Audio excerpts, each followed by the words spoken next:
Hello, friends. Happy All Hallows Eve, happy Halloween, and happy Samhain. And happy Sunday. Welcome to our streaming services.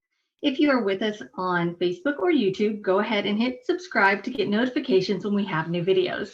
If you're with us here on Zoom, drop a hello in the chat. We'd love to say hi back to you. And if this is your first time here, go and sign our guest book at oakcliffuu.org/guest. Today's sermon is Samhain with Sarah Ricke. And you know what? I think I'm in there a little bit too. Thank you to everyone who came out last night for the Haunted Forest and to everybody who made it such a spectacular event. Now, granted, at the time of this recording, I haven't actually gone yet, but I know by the time you've seen this, I had a fantastic time with my family. So thank you, everybody, for being involved. We have a new BLM banner. Woo! Check it out.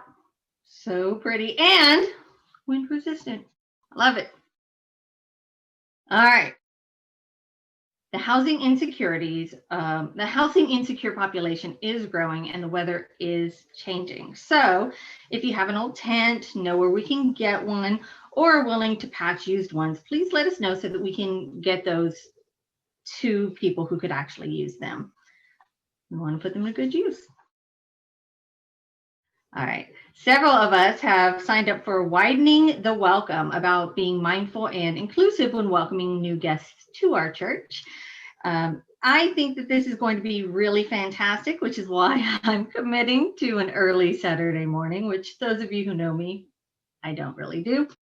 But I think this could be really good at increasing our diversity and inclusion, which we have committed to as a church. So if you would like to join us, that is this Saturday, November 6th, from 9 to 11, and then a break, and then 1 to 3. Check the e-blast for more details and for how to sign up. If you are interested in taking a seat at our table and selling your wares at New Vita's Craft Fair on November 13th, let us know. We get 20% of the profits. You get the rest. You get to sell your stuff. Church wins, you win, win, win, win. Good times. If you want to be involved in that, go to email fundraisers@oakcliffuu.org. For everything here and everything else, go check the e-blast. We have links, we have news, we have updates, we have absolutely everything there that you would need, and including a message from the president that you get every single week. And I am still just always so surprised at how much we have going on. But if you want to know how much your church is doing, go check that out in the e-blast. Also, today is Sunday, so come to Talk Back at 11:15 and Adult RE at 1 o'clock if you would like to further your Sunday experience. And then for the rest of the week, check us out on Discord. Just drop in, do something, drop out. Very easy, very leisurely, fun, fun, fun. Member anniversaries. Love the member anniversaries, right? This one's special because we have a former president. Happy UUCOC anniversary to Darvin and Carol Stevens. Happy anniversary, YouTube. And to the two of you and to everybody else, happy Sunday. And I hope you have a wonderful, wonderful week. Good morning and welcome to the Unitarian Universalist Church of Oak Cliff. Thank you for having the curiosity and the courage to join us. Thank you, whoever you are, whatever spiritual tradition, gender, age, race, sexual orientation, or background you may bring to our community. We hope you will find here comfort, connection, challenge, respect, and above all, love. We call the East, herald of intellect, element of air, that you be here with us and lend us your power. Hail and welcome. We call the South, herald of will, element of fire, that you be here with us and lend us your power. Hail and welcome. We call the west, herald of compassion, element of water, that you be here with us and lend us your power. Hail and welcome. We call the north, herald of stability, element of earth, that you be here with us and lend us your power. Hail and welcome. May the light we now kindle inspire us to use our powers to heal and not to harm, to help and not to hinder, to bless and not to curse, to serve you, Spirit of love, compassion, and forgiveness. Que esta luz que ahora encendemos nos inspire a usar nuestros dones y poderes para sanar y no para herir, para ayudar y no para impedir, para bendecir y no para maldecir, para servirte a ti, espíritu de amor, compasión y perdón. Autumnal Welcoming by Sarah Getty McNeil. Come in from the crisp morning air outside. Come in wearing the autumn sunlight on your face. Come carrying the turning of the seasons in your heart. Whatever and however the greatness of life is speaking to you now, you are welcome here in our circle of friends.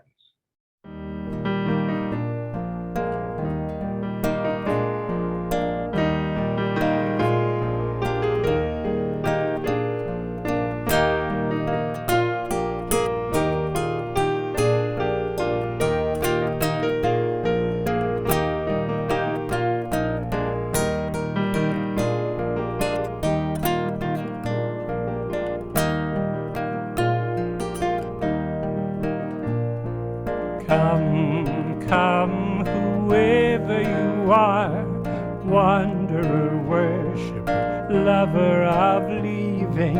Ours is no caravan of despair. Come, yet again come.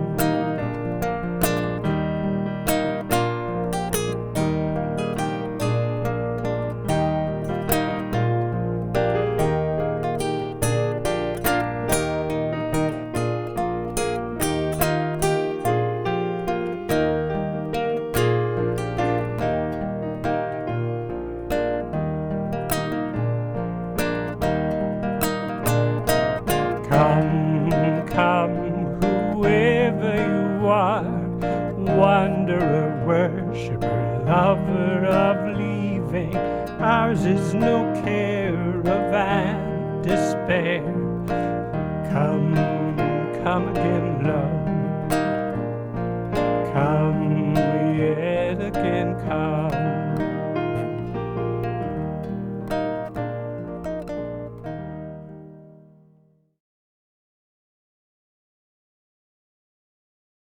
Please join your voice to mine in affirming our congregation's spiritual covenant. Because we love one another, we honor each individual's spiritual journey. We celebrate life's abundance and service to each other, our community, and the world. We connect with each other in love, respect, and acceptance. Thus do we covenant together. And now in Spanish. Porque nos amamos uno al otro, honramos el viaje espiritual de cada individuo. Celebramos la abundancia de la vida en el servicio a entre sí, nuestra comunidad y el mundo. Ponemos en contacto a unos con otros en el amor, respeto y acepción, así que hacemos pacto. In our community, we make time each week to share pieces of our lives with one another, our joys and sorrows. We do this because each person in this community has value. Each person's experience matters. We share our sorrow with one another today, knowing that sorrow comes into each person's life, knowing that together we offer comfort. Please share your sorrows publicly by posting them in the Zoom chat or send them to our Facebook Messenger or speak them aloud.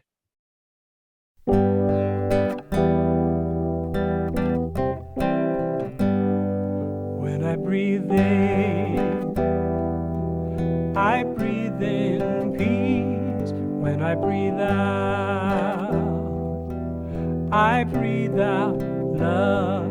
When I breathe in, I breathe in peace.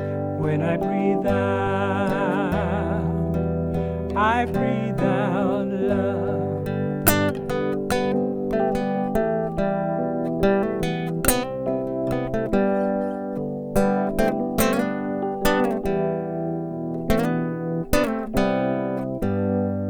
When I breathe in, I breathe in peace. When I breathe out, I breathe out love. When I breathe in, I breathe in peace.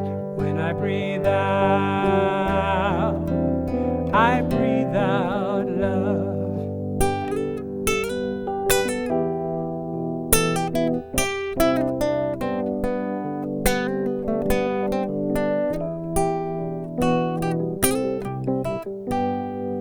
When I breathe in, I breathe in peace. When I breathe out, I breathe out love. When I breathe in, I breathe in peace. When I breathe out, I breathe out love.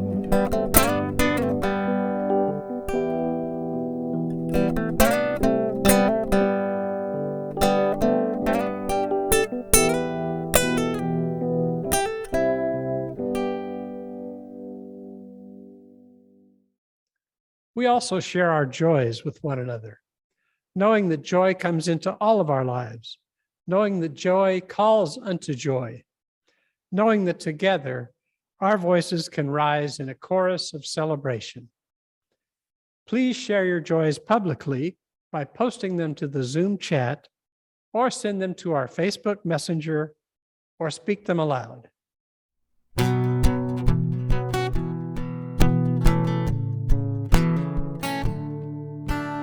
Spirit of life, come unto me. Sing in my heart all the stirs of compassion. Blow in the wind, rise in the sea, move in the hand, giving life the shape of justice. Roots hold me close, wings set me free. Spirit of life, come to me, come to me.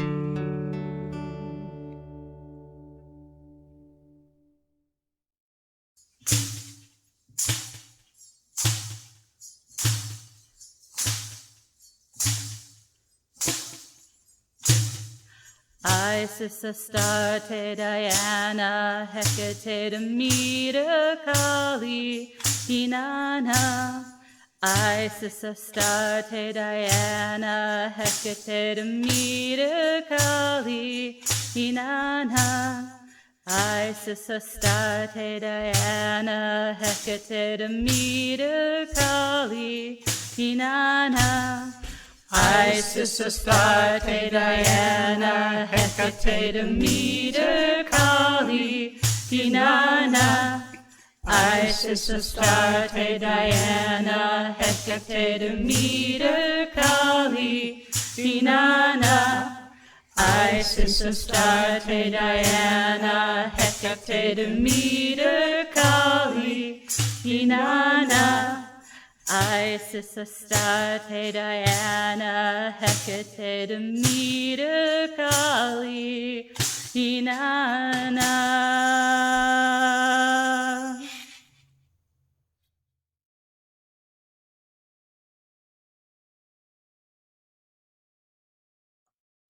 Good morning, everyone, and welcome to this year's Samhain service. Today for Samhain, we're going to explain a little bit about the holiday, and then several of our congregants are going to be sharing what they do on this most holy day. So in paganism today, there are two main types of holidays. The first are esbats, which are lunar holidays. These are celebrated on the full moon, of which there are usually 12 or 13 a year. Some people like to celebrate the dark of the moon as well. A great deal of paganism today focuses on reclaiming the divine feminine, and lunar holidays, the esbats, are typically reserved for goddess worship. Praise to each Hel, Hina, Shangi, and Diana. The second kind of holidays in modern paganism are called sabbats, and these are the solar holidays. In many mythologies around the world, the goddess is associated with the moon, while the god is associated with the sun. Sabbats celebrate the turning of the season in accordance to a solar calendar and worship the god and goddess in balance. Praise to Ra, Nanahuatzin, Aruna, and Helios. There are 8 sabbats in a year.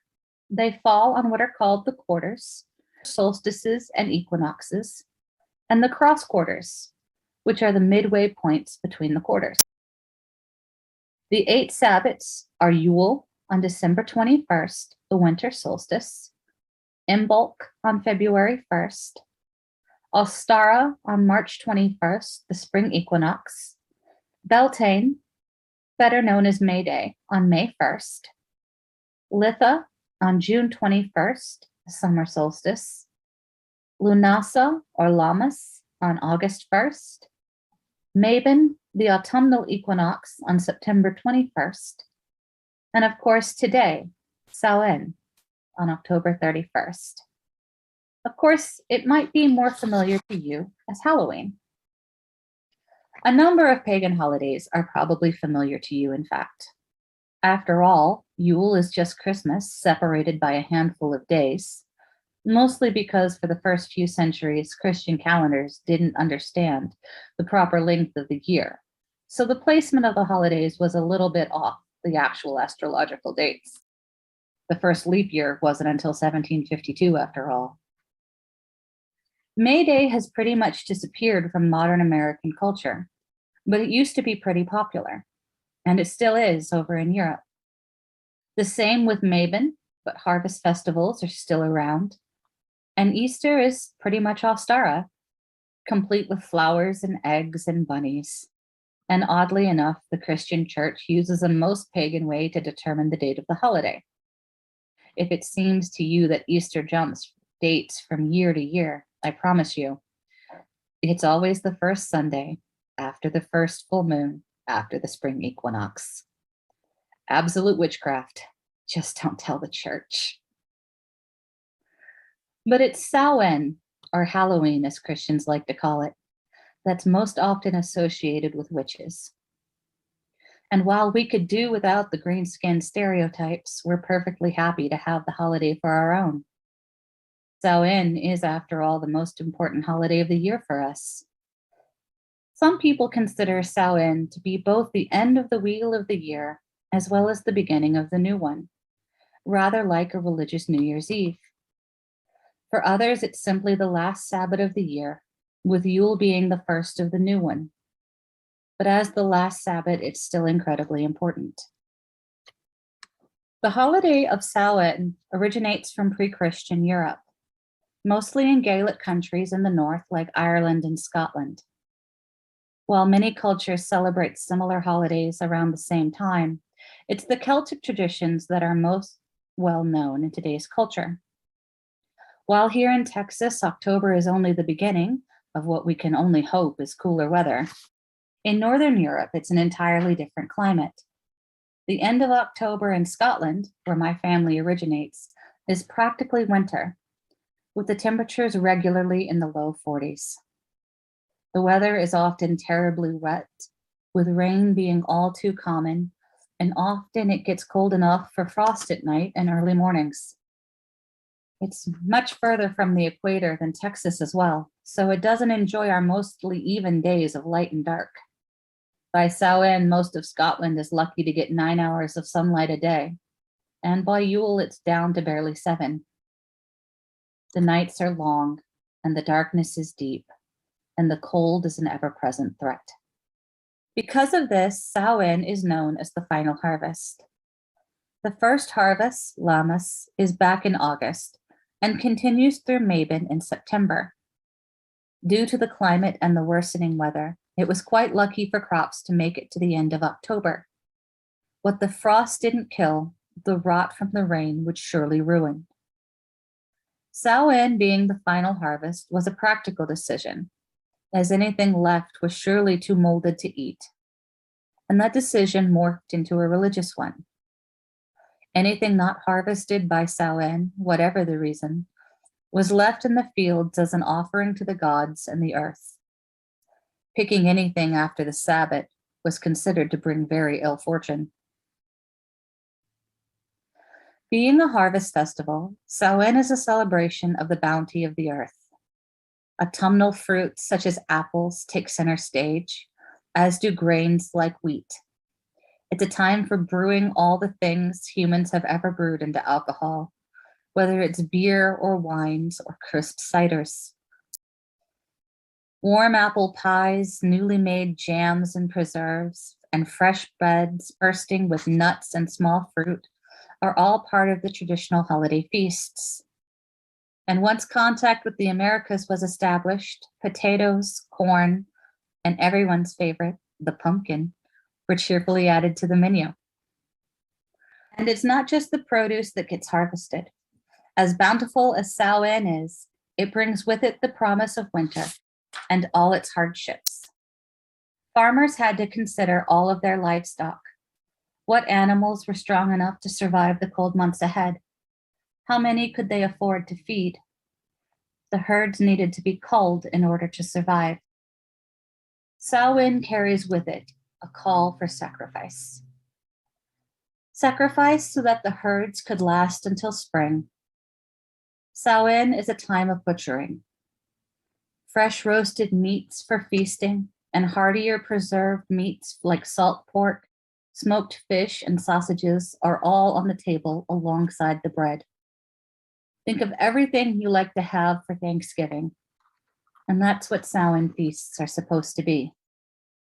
For as the final harvest, Samhain is a time of feasting to celebrate the bounty of life, as well as to give thanks to the gods for providing it.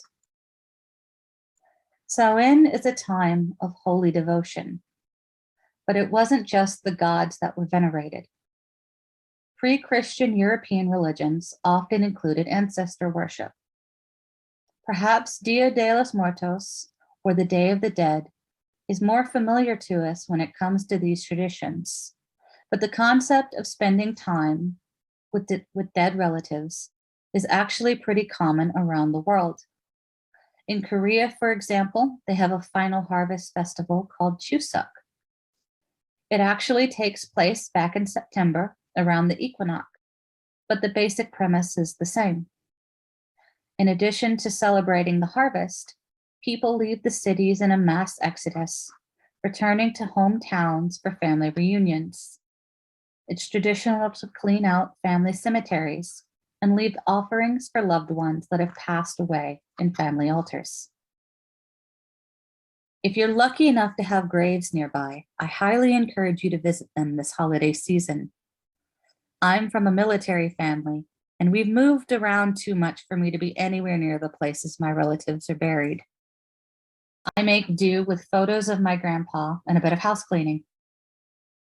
I'll light some incense and talk to him.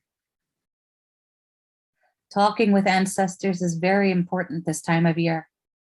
Traditionally, Celtic culture considers the physical world and the spiritual world to be separated by a barrier called simply the veil. This veil is always thinner on the Sabbaths, and on Samhain, it is the thinnest yet. In fact, it's so thin that spirits can easily cross over to the world of the living. Traditionally, candles are set out so that friendly family spirits can find their way home, and also serve to ward off the ones set on doing harm. The tradition of the jack-o'-lantern comes from these ward lights, so remember to set one out on your porch tonight. In addition to the presence of spirits coming to Earth, it's also considered the best time for humans to reach out to the spirit world. It's quite common to call on ancestors for guidance, and also to perform many forms of divining, such as scrying or tarot, or seeking out gods, spirits, and guides. Many use this time to seek visions of the future or guidance in spiritual journeys. Samhain is the thinnest the veil will be all year.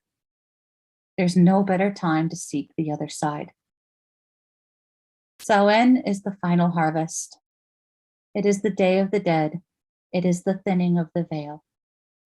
But ultimately, it's important to remember that Samhain is a multifaceted holiday, with different people celebrating different traditions for different aspects of this most holy day. And today, a few of our church members who consider this Sabbath to be most sacred have agreed to share some of their traditions with you.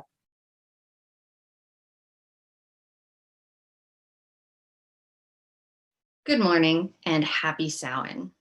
I've got to tell you, I love this time of year. The darkness, agree to disagree, and many do, but I find the summer exhausting. And it's not even because my kids are home from school. I homeschool, so they are always here. No, it's the unrelenting heat, the brightness. It's just a lot.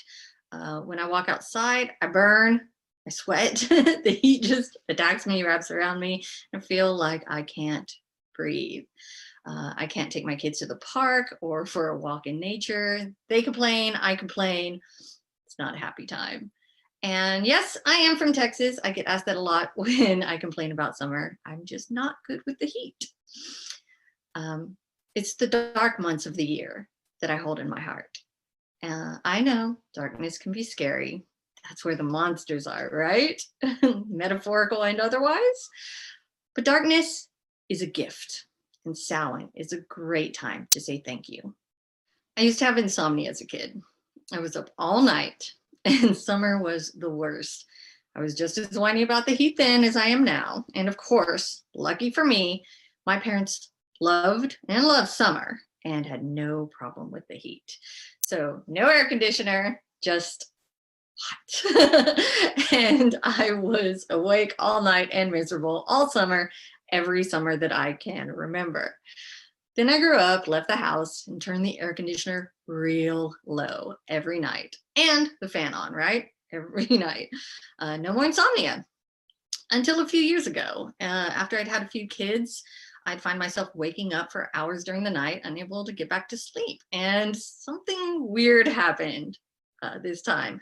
When I was a kid, the insomnia was just persistent. It was just there. It was just annoying and awful, and I just couldn't sleep. But this time was different. I grew, I changed, and I became something I never, ever thought would happen. I became a writer. Until my insomnia, I truly considered myself to be one of the least creative people that I knew. That was fine. I didn't mind it. I was good at other things. But during this time of my life, things were so busy. I had kids, and the babies are hard. I'm sorry, the baby phase was really hard for me.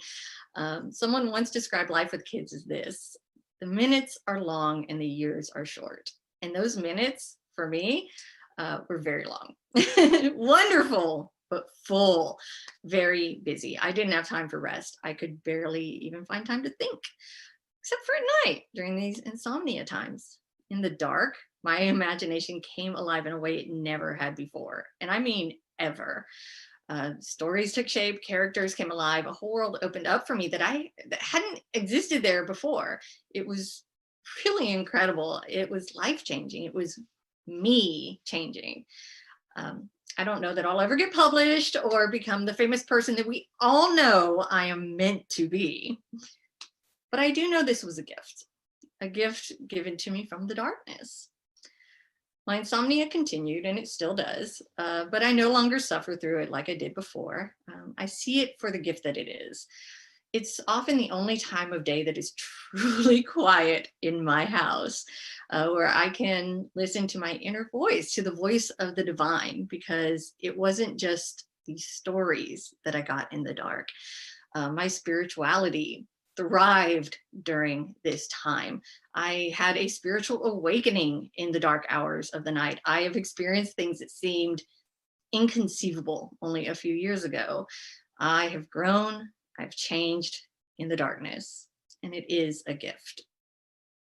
Samhain is a time of reflection. It's the end of the cycle, the start of a new one. And it's during this time that I think about where I've been, who I've been, where I'm going, who I'm becoming.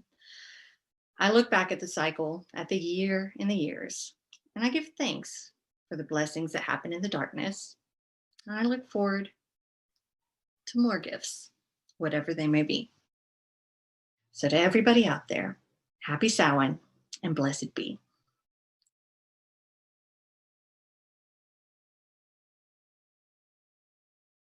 Around this time of year, pagan traditions are celebrating their autumn rituals and sabbats, like Samhain.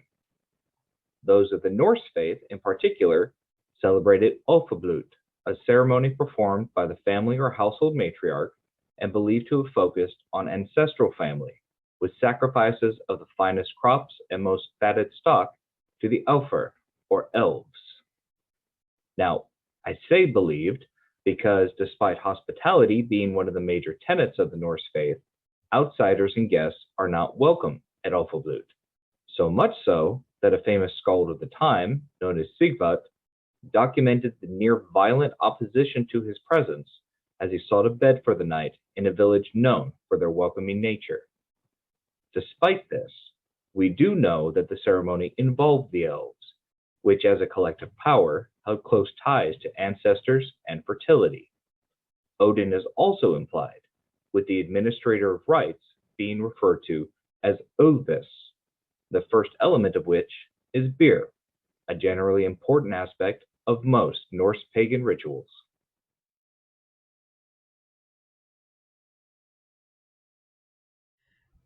The light from the sun is slowly waning. Crops have been harvested and meat gathered to be smoked for the long winter's months is hanging to dry, and the pelts needed to provide warmth. Around the crackling fire are gathered families, aging faces wrapped with the dreams of yesterday, and babies snuggled against their mother's breasts in slumber. Young children, too full of life to sit still, wind in and out among the adults as they chase each other around a copse behind a circle of flames. One lone voice rises up against the background of an occasional shrieking owl or coyote cry. It is the storyteller, a village elder with the memories of many generations and an innate ability to bring them up from the ashes and give the words a new life. In such a society, it was often the most treasured and respected roles. It's a scene we've witnessed 1,000 times in books and movies. They are the verbal affirmation of our own stories and that they will outlive us. That the way in which we live and treat others will one day be the tales of another generation. We greet this season with the belief that the veil between the living and the dead dissolves for a limited time, and within those brief moments rests an opportunity to speak to ancestors and loved ones long gone from the earthly realm. It is a time of nostalgia and the realization that time seems to pass more quickly as we grow older. The weather, feel in the air as leaves drop from the trees and flowers cease to bloom. Everything reminds us that there's a time limit on our existence in this physical plane. The legacy we hope to leave behind comes with an expiration date. I've often pondered which came first, the stories or the spiritual connection. Perhaps the spirit world chose this time to reach out, or perhaps the human need to connect to something perceived as being out there somewhere. We invited the spiritual world to be more present. Did humanity create their gods through stories? Or did the gods create humanity to tell their stories? I imagine this is a circular internal conversation that will never be settled, and I'm okay with that. As a medium, although I speak to spirits on the other side of the veil daily, I have noticed there is a huge shift around this time of year. Only in the last few years have I identified the time at which this shift and the disappearance of the veil occurs. I often get up early in the morning and go outside before dawn. Toward the middle to end of October, I hear audible conversations going on in the air around me. I can't understand much of what is being said, and they aren't speaking to me. Rather, it's a whisper that reminds me of the wind, and yet it's different from the sounds of rustling and other noises of nature. There's a reverence to it, as though the spirit world is allowing me special access to their secrets. I imagine the shamans of ancient times listening to this very same hum of Gaia. It is also a time when my readings are stronger, clearer, and those who sit for me have more epiphanies that they can use to let go of what has gone before and embrace that which is to come. Perhaps in the world of literature and oral traditions, the hunter's moon, harvest, and the waning of sunlight represents poetry. While beautiful poetry is written all year long, there's just something about autumn poetry that speaks to me more deeply.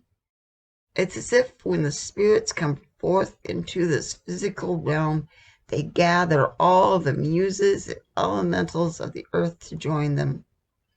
I'm inspired, joyful, and at peace with all that is around me on a visceral level. I also believe there will come a time when this is no longer limited to October, and the veil will be completely gone, giving all humanity the ability to communicate with spirits whenever they wish. In the meantime, I honor the stories they tell me and pass them along. While others associate Samhain with death and a long, cold winter ahead, I associate it with transformation. There is no transformation without a period of dormancy to prepare oneself for the incredible beauty of life that arrives in the springtime.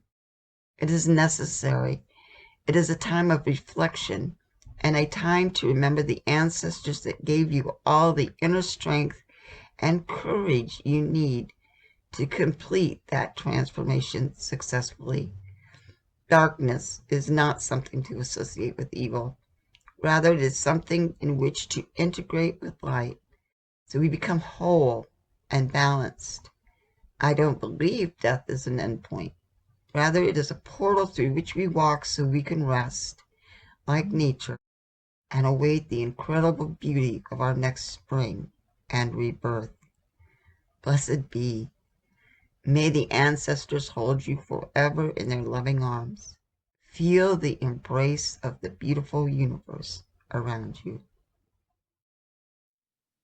All the ways we celebrate Samhain are sacred, and I hope these stories have helped you all understand how important this Sabbath is to us all. Go now in peace and have a blessed Samhain.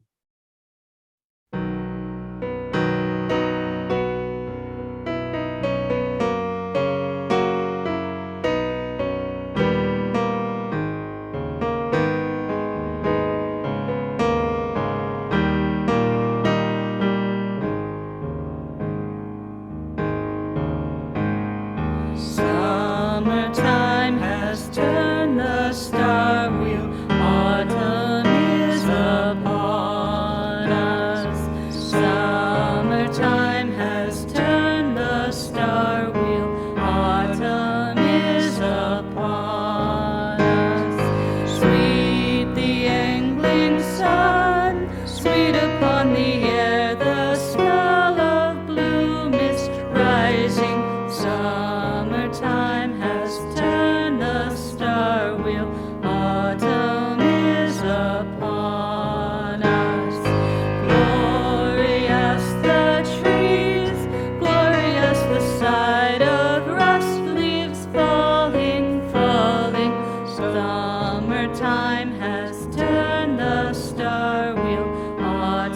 autumn is upon us.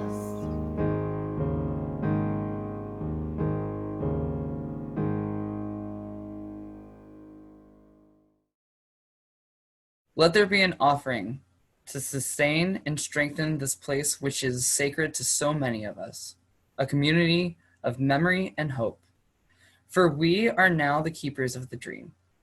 To make an offering or your pledge, please go to oakcliffuu.org/donate and follow the links.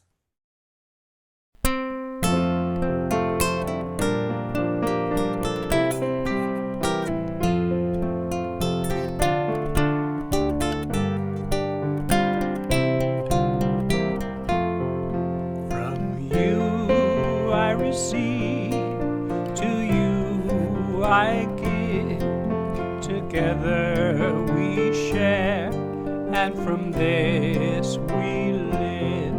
De ti yo recibo, a ti te doy, así compartimos y vivimos hoy.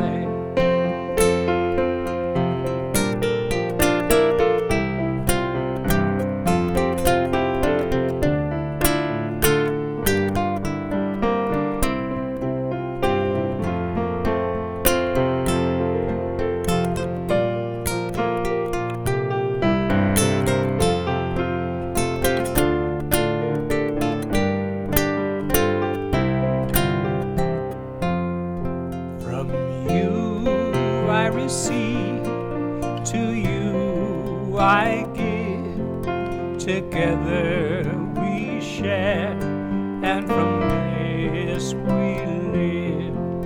De ti yo recibo, a ti te doy, así compartimos y vivimos hoy. Closing words for seasonal transitions by Andrew Pakula. May you know fully and deeply the blessings of each of your heart's seasons, the inward turning of winter, springtime's lush renewal, the effortless, steady growth of summer, and autumn's rich harvest. May your passage from season to season be blessed, eased by hands to hold, and by the light of love to guide you on. We extinguish this flame, but not the light of truth, the warmth of community, or the fire of commitment. These we carry in our hearts until we are together again.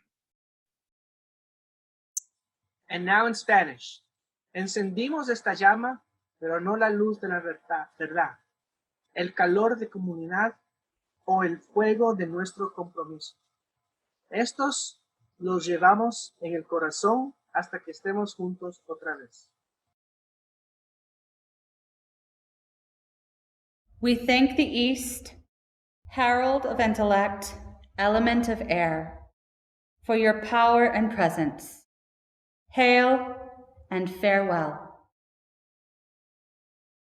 We thank the South, herald of will, element of fire, for your power and presence. Hail and farewell. We thank the West, herald of compassion, element of water, for your power and presence. Hail and farewell. We thank the North, herald of stability, element of earth, for your power and presence. Hail and farewell.